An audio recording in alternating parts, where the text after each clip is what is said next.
she was stalking these babies. My role was to find out, if I could, what had caused the collapse, what had caused the death, and how this had occurred.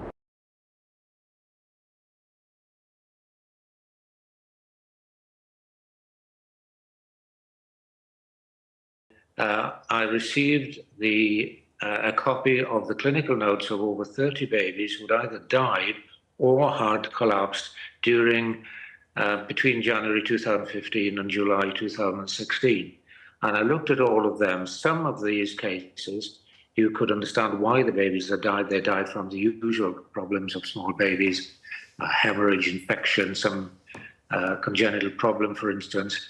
But I identified 15 babies whose collapse or death I could not explain as a natural cause. And all of these babies' collapse could not be explained at all, other than someone had caused harm to them.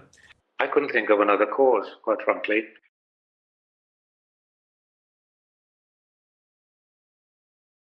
I found dealing with these cases from a clinical point of view not particularly complicated. I mean, babies are simple things. You know, there's not a lot that can go wrong with them. If they're premature, they have breathing difficulties, they're at risk of infection, they're at risk of hemorrhage, and of course, newborn babies may have congenital problems. And that's about it, really. So, going through a checklist of what can go wrong with a baby does not take a lot of time. And really, it's a matter of excluding the usual cause of collapse in babies, such as infection or hemorrhage or some kind of peculiar congenital problem. One could easily exclude those. But in addition to this, one also found in addition to this, the only explanation was the injection of air into the circulation. I couldn't think of another cause, quite frankly. I'm one of those experts that's expressing the doubts, but I do feel this is a matter of conscience. When a baby collapses unexpectedly, you have a list of differential diagnoses, and on top of that list is the most likely thing. It could be infection, and so air embolism may be amongst your list, but it'd be right down at the bottom. You can't exclude air embolism as the cause of death, because it could cause death, but it wouldn't be one of your likely diagnoses given the circumstances. And you certainly couldn't say it is air embolism years after the event. I would think that's impossible.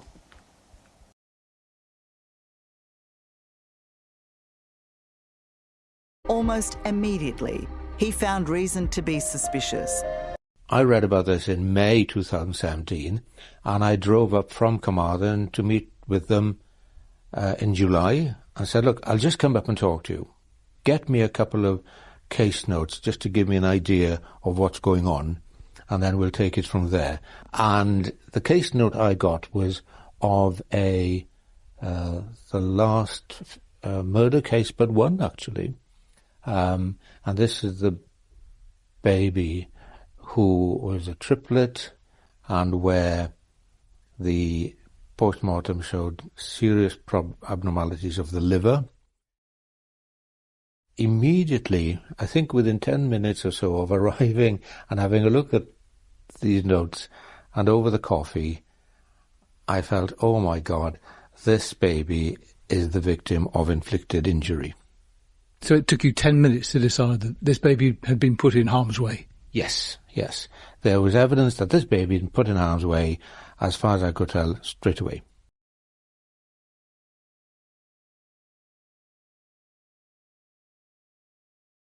And I had a look at one of the cases, in fact, one of the last babies who died. And I was rifling through the notes, and a couple of things struck me quickly. And I found something that shouldn't be there. One of the medics had written down that he'd noticed what he thought was bruising over the area of the liver. Well, that doesn't happen. And I got the post-mortem results as well that showed several blood areas of bleeding over the liver. In other words, trauma to the liver. And I thought, oh my God, this is dreadful. This is inflicted injury. So right from the beginning, I said, look, this is inflicted injury. We need to investigate this.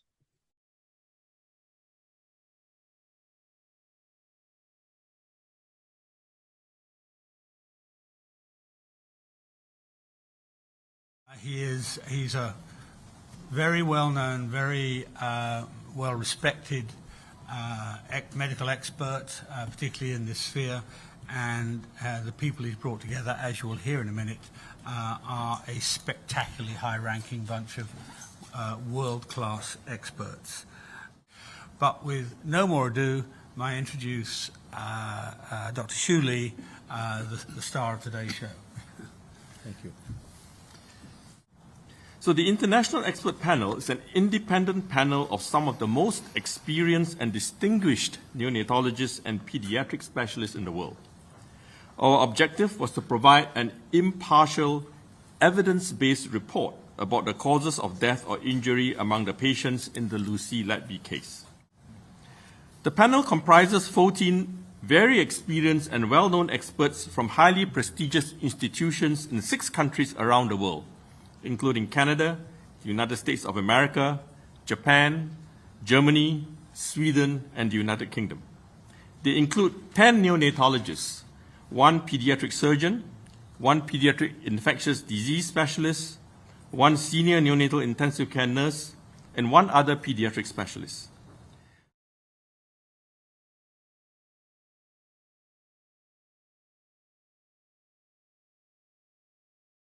These were babies who were under control. In other words, they were not requiring huge amounts of oxygen. They were not requiring breathing support. They were quite stable, and suddenly, from being quite stable, they suddenly would collapse.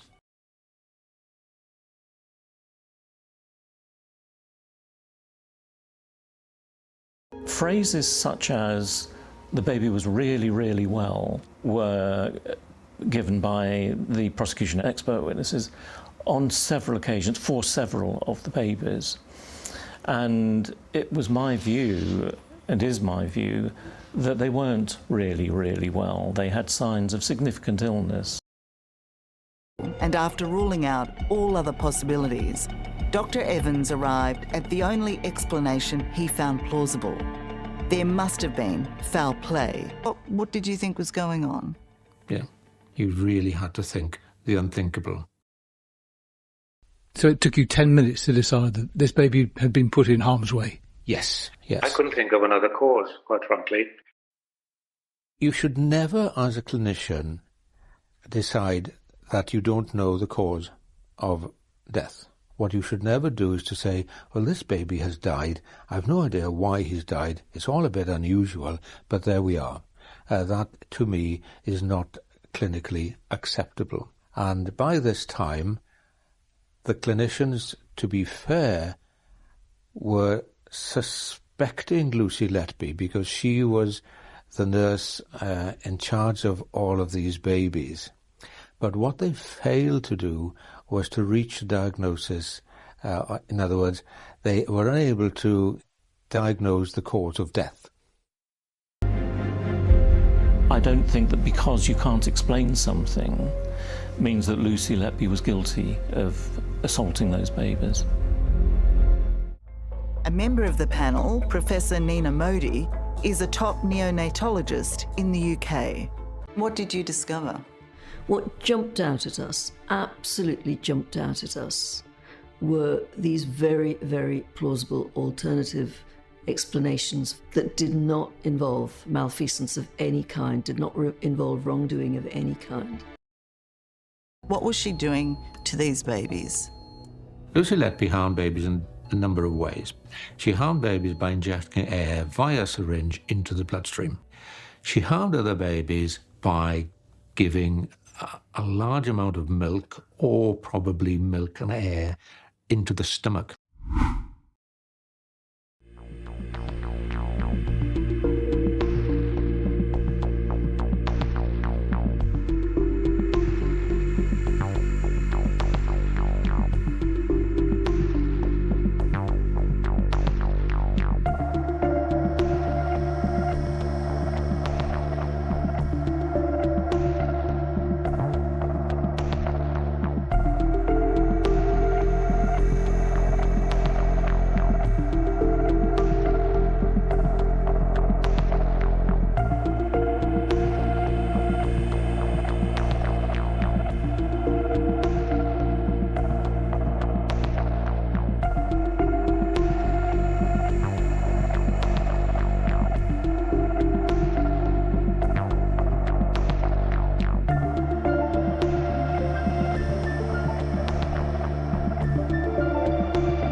A key piece of evidence relating to the collapse and death of baby C was an X-ray showing a swollen stomach taken the day before.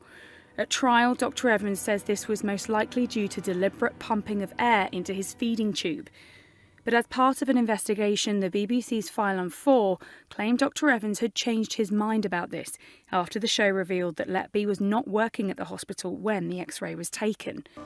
What I'm sure occurred was that he was stabilising. She went into his nursery. She injected him intravenously with air. That caused immediate collapse and also explains why resuscitation failed. That is what I am now confident happened in to this particular baby.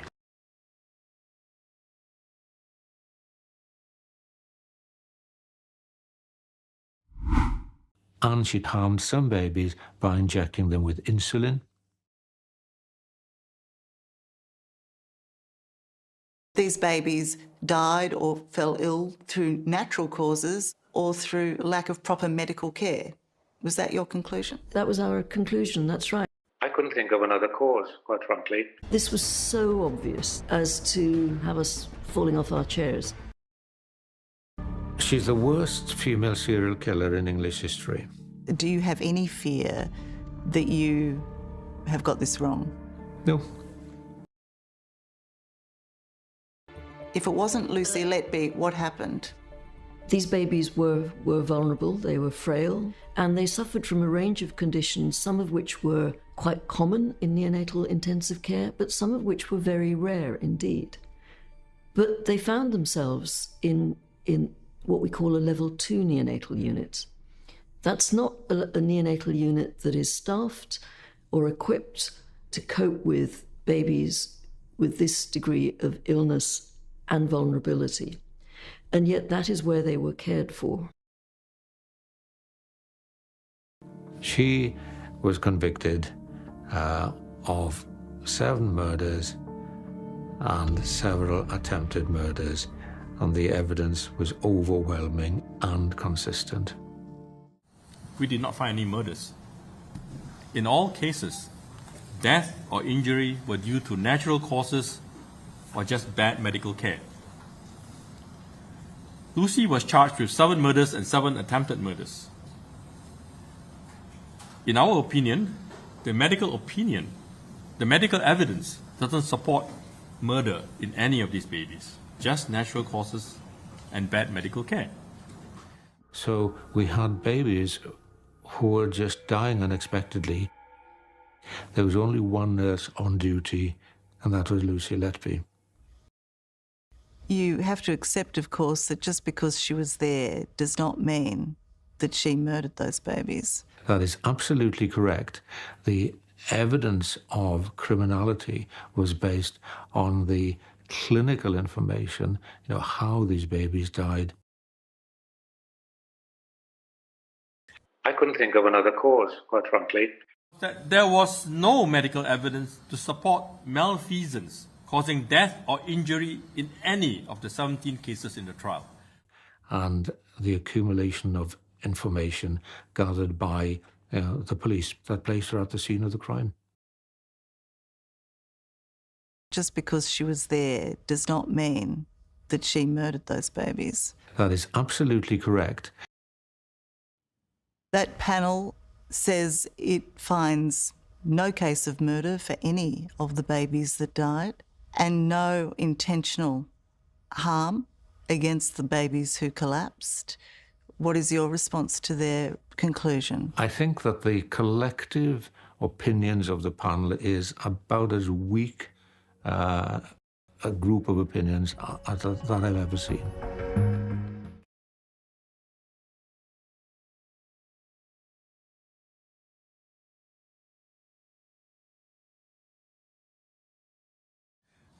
If you look at this panel, there's probably about 500 person-years of experience with all these people. These are the heads of units of the top institutions in the world. So I would trust their judgment. When it comes to Dr. Evans' testimony and his opinions, I would ask you to ask 3 questions. First of all, the first question would be, if our panel found so many problems with the medical care provided by this team at this hospital, how is it that Dr. Evans found none?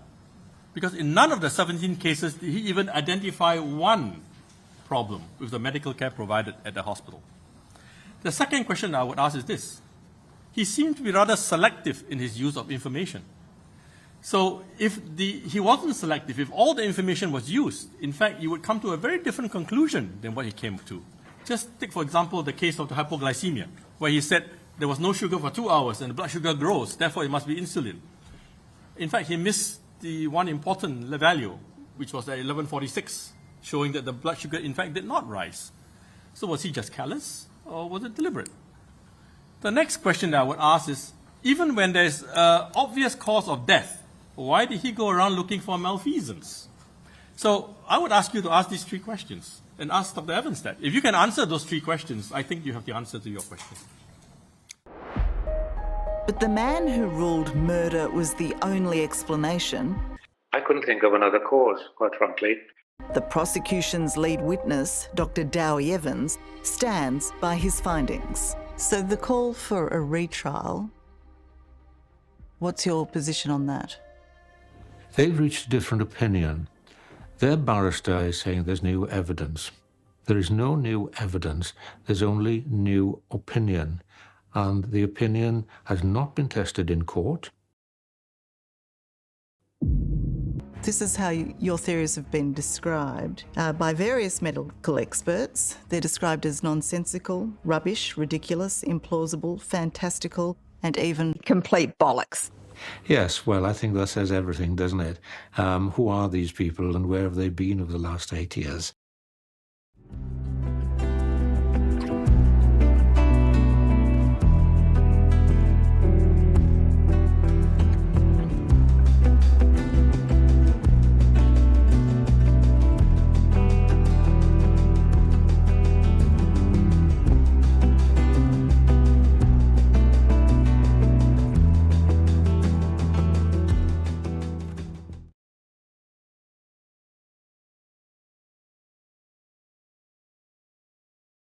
And I think all the sofa sleuths and the Poundland Poirots, as one journalist have described them, really need to look at all of the evidence.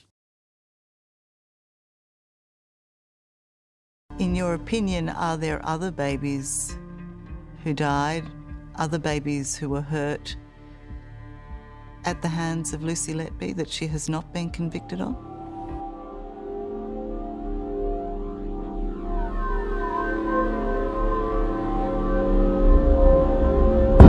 I think so, yes. How many? I think about at least a dozen of them. Lucy Letby was on duty for all of these cases as well. We are dealing with a very, very unusual personality and someone who, in my opinion, should be reviewed in detail by an appropriately trained forensic psychiatrist.